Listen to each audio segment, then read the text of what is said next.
Vidéo Kinshasa. Vidéo Kinshasa. J'ai suivi comme tout le monde les actes de barbarie qui ont été posés par un compatriote à l'aéroport de Nairobi, et tout de suite les autorités kenyanes se sont saisies du dossier, et même le ministère du Genre, qui est rattaché à la présidence, a réagi au point qu'en ce moment-ci il a été refoulé comme un malfrat vers la République démocratique du Congo. Les conséquences que j'en tire, c'est qu'il y a un passeport congolais qui est entre les mains de la police kenyane. Et ici, en République démocratique du Congo, j'ai saisi, j'ai écrit au ministre de la Justice, tout à fait dans les cadres du respect du règlement d'ordre intérieur. Donc j'ai fait donc une question écrite au ministre de la Justice pour avoir des explications sur ce qui s'est passé. Le bureau de l'Assemblée nationale se chargera, bien entendu, de transmettre cette lettre-là, parce que c'est la procédure. Deuxièmement, je pense que le procureur général de la République, face aux faits qui se sont produits, devrait aussi se saisir de ce dossier pour essayer de comprendre quelque chose. Et bien entendu, Madame Mabunda, Janine, qui s'occupe des violences faites aux femmes, vous savez que la femme congolaise a beaucoup souffert. À un certain moment, nous n'avons pas encore été détrônés, que je sache. La RDC, c'est le premier pays des top 10 en matière de viol et de violences faites aux femmes. La plainte qui a été déposée à Paris et qui empêche justement l'artiste de ne pas voyager, qui l'a poussé aussi à changer de nom, parce qu'il ne s'appelle plus comme son père l'avait nommé, il a un autre nom aujourd'hui, et il a été inculpé d'actes. Parmi les accusations qu'on lui reprochait, il y avait des actes de barbarie. En effet, plusieurs de ces danseuses, plusieurs de ses collaborateurs ont témoigné de la violence que ce monsieur exerce sur ses proches. Souvenez-vous de coups de poing qu'il a donnés à son producteur. Et je voudrais ici profiter de votre micro pour dénoncer la duplicité de certains responsables de notre parquet, certains magistrats qui le soutiennent, certains hommes politiques qu'ils chantent alors qu'ils ont déjà 60 ou 59 ans, et qui pensent que ce monsieur est capable de faire tout ce qu'il veut.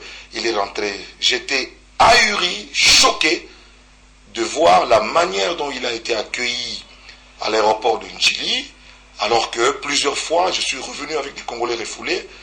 Ils étaient directement amenés à la direction de contentieux. Lui, il est sorti comme un passager normal. La direction générale de l'immigration aussi devrait nous expliquer comment quelqu'un qui est revenu sans passeport, qui est revenu dans ces conditions-là, pouvait sortir comme un passager normal. Je suis très inquiet, et par rapport à cela, j'use de mes prérogatives constitutionnelles en tant que député, mais aussi en tant que citoyen congolais, en tant que parent. Je suis parent de plusieurs filles. Donc je ne peux pas accepter que ma fille soit traitée de cette manière-là. On a bien vu que la fameuse danseuse pauvre, de famille pauvre, a été intimidée pour faire une vidéo, semble-t-il, de pouvoir corriger avec des propos tout à fait mensongers. Aujourd'hui, tous ceux à qui il est allé, auprès de qui il est allé obtenir protection contre la tentative d'humiliation qu'il a voulu faire à ma personne, avec des propos mensongers, aujourd'hui, je ne vois pas qui va encore le défendre. Qui va encore le défendre? Je veux l'entendre et l'écouter et citer son nom à la télévision, dire que ce monsieur est soutenu par tel ou par tel autre homme politique, pour qu'on voit. Sinon, il faut mettre fin à cela. Le procureur doit se saisir de ce dossier pour essayer de le suivre jusqu'au bout. Pendant ce temps, j'attends des explications du ministre de la Justice en tant que député. Tout le monde sait que ce monsieur, par 3 fois, a tenté de m'humilier, se servant d'hommes politiques, de mes chefs politiques, se servant de mes relations, de mes parents. Il a profité, il a obtenu mon silence, et on connaît l'histoire. Et aujourd'hui, au-delà du fait que j'avais raison de dire que ce monsieur est dangereux pour notre société. Il est dangereux. Ça fait 27 ans que je le connais, il est dangereux. Où sont passés Boubou Yondela, Djipika Kitenge, Jamou Kenge? Où sont passés Zingeti Lerakabak, comment il s'appelle, Asitumbo? et tous ses autres collaborateurs.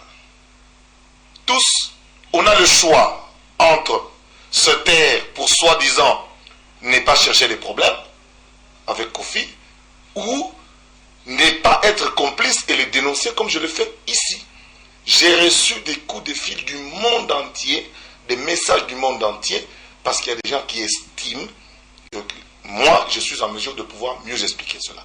La pauvre fille n'a pas quelqu'un pour le défendre. Notre justice est là pour défendre les faibles, notamment cette pauvre danseuse qui a été piétinée et elle doit faire un médecin pour savoir si elle pourra procréer. Il faut qu'elle voie un médecin. Et tout ça, il n'y a que l'État qui peut le faire. Et je rebondis là-dessus. Ça n'a rien à voir avec un règlement de compte quelconque. C'est un problème de justice et il n'y a personne qui l'a soutenu. Le ridicule, ce n'est pas moi qui serai ridicule. C'est le pays qui sera ridicule. Vous savez, c'est même, à mon avis, un acte de haute trahison. La Cour suprême peut nous interpréter ce que ça veut dire acte de trahison. Lorsqu'un Congolais salit, ternit l'image de son pays sur le plan international, n'est-ce pas aussi une forme de trahison de son propre pays? Ceux qui insultent le pays à l'extérieur, ou ceux qui font insulter le pays à l'extérieur, lisez les commentaires des Kenyans. Les Congolais, les Congolais, les Congolais, les Congolais. Pour un seul Congolais, tout le pays a été sali, tout le pays a été insulté, tout le pays a été humilié. La Zambie, où un partenaire privé voulait organiser un concert, l'État s'est saisi pour dire que cette personne est non grata chez nous. Faisons un geste. Vidéo Kinshasa. Vidéo Kinshasa.